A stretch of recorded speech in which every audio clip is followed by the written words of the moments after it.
Well, we're learning more this morning about a woman allegedly murdered by her Uber driver just yards from her home. Metro Police now tell us that Uber driver allegedly confessed to that murder. A simple tap on a screen, a rideshare arriving, it's how millions end their day, a trusted bridge between moments. But what if that brief journey home, that ordinary act, became a one-way trip into unimaginable horror? On September 8, 2024, Chanty Dixon, a mother starting fresh in a new home, stepped into a car expecting safety. She never arrived. Her disappearance, just moments from her doorstep, quickly revealed a brutal truth and a motive so chilling, it redefined every assumption about trust. How does a routine ride home shatter a life, and what hidden darkness truly drove this unspeakable act? If uncovering the real stories of crime's devastating footprint compels you, consider joining our community. Welcome to True Crime Footprint, where we unveil the darkest mysteries and the most terrifying true crime tales. Kindly subscribe to this channel and turn on the notification bell, so you never miss any of our new stories. Your support keeps these stories alive. Before the headlines, before the investigation, there was Chanty Dixon, a woman utterly devoted to her family. Her mother, Rise Dixon, described Chanty as the love glue. Not just a phrase, but a lived truth. Chanty was the oldest, the anchor, the one who ensured laughter filled their home. She poured her boundless affection into her two children, Das Hun, 13, and Chianti, 10, alongside her nieces, nephews, and siblings. Her presence, her warmth, it was undeniable. You could never miss her presence, her mother recalled. That light, that profound connection, was everything to them. Just weeks before that fateful night, Chanty had embraced a fresh start. She moved into a new home on Earhart Street in Indianapolis with her children and their cute little dog. It was a place of stability, a sanctuary she was building, filled with the promise of a peaceful future. Neighbors like Javona Hines knew her as a quiet, pretty good woman, someone who focused intently on her children and her life within her own walls. This new house, a symbol of hope and independence, stood ready to welcome them into a new chapter. But on one ordinary Sunday morning, this new beginning, this beacon of hope, would be snuffed out in the most horrifying way imaginable, just steps from the sanctuary she had so carefully built. What darkness could strike so close to home, and extinguish a life so full of light? The hands of the clock crawled past 3:30 a.m. on Sunday, September 8, 2024. Chanty Dixon had just finished her work shift at an Indianapolis nightclub. Like so many others, she requested a rideshare. It was a simple, routine action, a gateway to her new home, her children, her bed. She stepped into the car, expecting the familiar journey, but that night, the ordinary shattered. Chanty Dixon never made it back to her new residence. By Monday morning, September 9th, a cold unease settled over Chanty's family. Her silence was unlike her, a gaping absence where her vibrant presence should have been. As the hours passed, that unease hardened into genuine fear. They acted swiftly, decisively. They used technology, tracking her phone's location. This immediate, focused effort narrowed the vastness of their worry, pointing towards a specific area, and accelerating a search that was now gripped by desperation.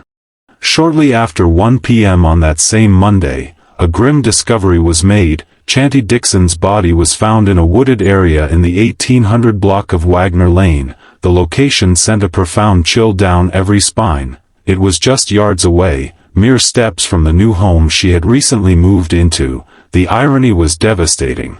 So close to safety, yet utterly vulnerable. She was found unclothed, bearing multiple gunshot wounds, one a fatal shot to the head. 2 cell phones, her own, were found nearby.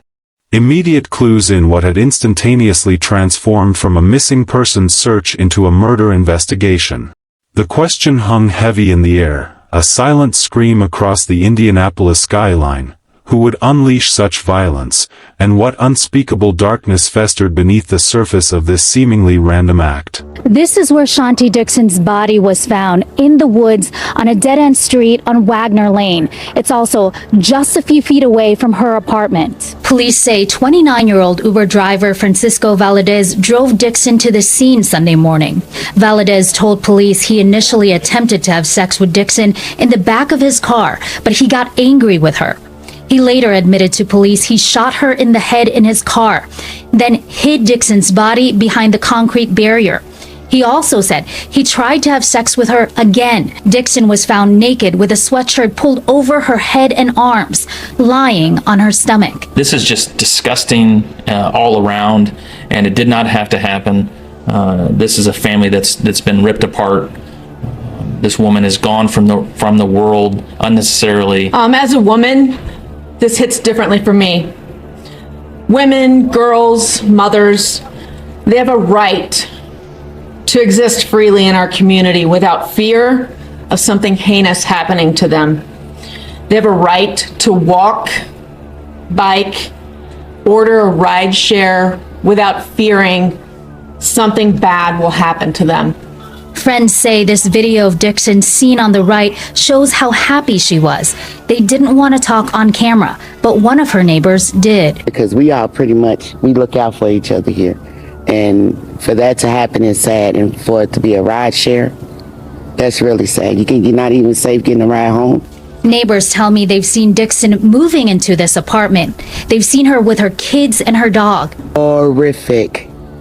Horrific. That didn't even, it doesn't even make sense. The girl, she just moved here. She ain't even been here a week. Uber said they have banned Valadez from the app and will continue to assist Indianapolis police in this case. Police also stress that when taking a ride share, there are options to share your real-time location with people you know. If something doesn't feel right to you during your ride, you can ask the person to pull over and you can get out. The digital trail left by the rideshare service proved inescapable. Detectives moved swiftly, leveraging that critical information. It pointed directly to one individual. Francisco Valadez, the 29-year-old Uber driver who had picked up Shanti Dixon. The focus of the investigation narrowed to him, a man whose seemingly ordinary profession hid something far more disturbing. When confronted by authorities, Valadez initially crafted a fabrication. He claimed an armed man had attacked Shanti while she was in his vehicle, a desperate attempt to divert suspicion, but his story crumbled. No, seriously, his entire fabrication imploded under the weight of the mounting evidence and the probing questions from investigators. The truth, when it finally began to surface, was far more shocking than any lie he could invent. Valadez eventually admitted his horrific actions. He confessed to shooting Shanti Dixon in the head. The alleged motive he offered painted a picture of perverse rage. He claimed the shooting occurred during an attempted sexual encounter in the back of his car. Court documents laid bare the specific, disturbing details. Valadez, who stated he was a 30-year-old virgin, offered Shanti money for sex. When she laughed at his proposition, his fury exploded. He shot her. This was the moment the true, horrifying nature of the crime, and the perpetrator, fully revealed itself. But the horror didn't end with the fatal shot. Following the murder, Valadez allegedly committed further acts of unspeakable depravity. He dragged Shanti's body, unclothed, from his car and placed it behind a concrete barrier on Wagner Lane. Court records further allege he attempted to sexually assault her deceased body. The depths of his actions left a community reeling. The motive, as twisted as it was disturbing, laid bare a profound darkness lurking within a man who was supposed to be a trusted provider of a service. The community was left asking, how many other unsuspecting passengers had shared a ride with this monster? She was fun. She was courageous.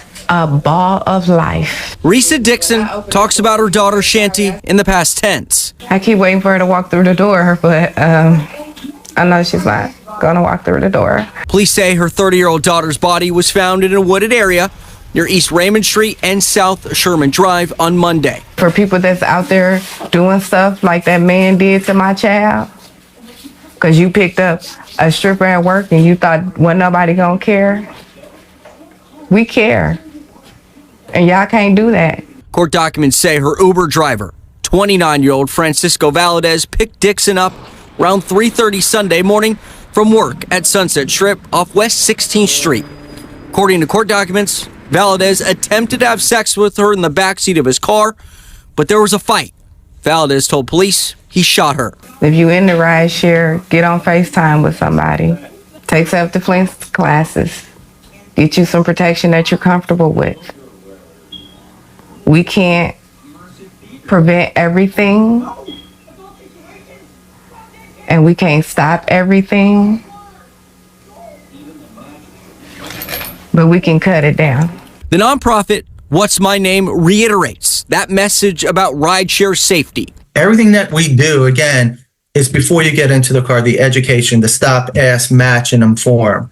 Matching the license plates, asking the driver, what's my name? When you feel like you got to do what you got to do and it don't feel right, don't do it. And I know she was just trying to get home from work.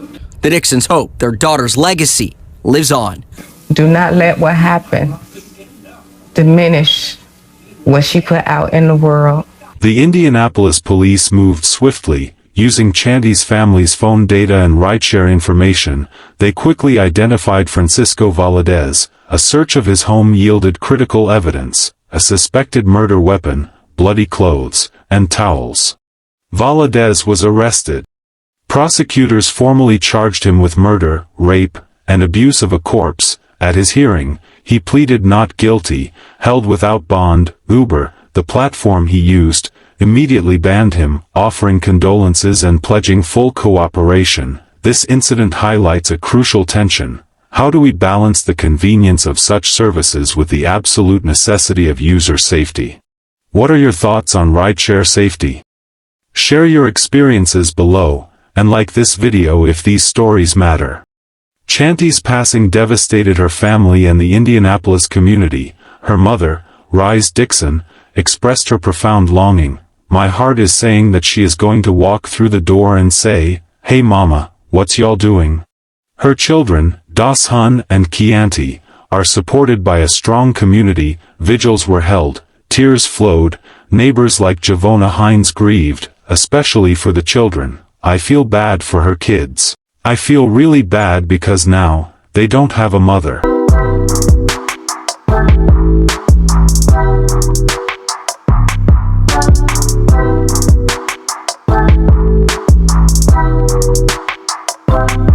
Police officials spoke out, emphasizing women's right to safety and offering vital rideshare guidelines. Verify your driver, share ride details, trust your instincts, and keep personal information private. In a world reliant on digital connections, how do we balance convenience with constant vigilance? A GoFundMe page, set up by Chanty's sister, quickly received significant community support for her children. The trial awaits, but the lessons from this tragedy are clear. Will justice truly be served for Chanty Dixon, and can we, as a society, truly learn from the horror that unfolded just steps from her new home? Chanty Dixon's spirit endures in her children, Dashan and Chianti, and in the memory of her loving community. Her story, though tragic, leaves a powerful mark. One crucial lesson: personal vigilance. Always verify your rideshare driver and vehicle, share your journey details, trust your gut, your safety demands it. Another vital takeaway: community strength and digital awareness. Chanty's family used phone tracking, a modern tool that aided justice. The community rallied, supporting her children. While technology offers connection and help, it requires our constant, careful attention. Did you catch the early clues we presented that led to the swift capture? Rewatch to see how the family's quick thinking was pivotal. Chanty Dixon's story reminds us of life's fragility and the courage needed to face its darkest moments.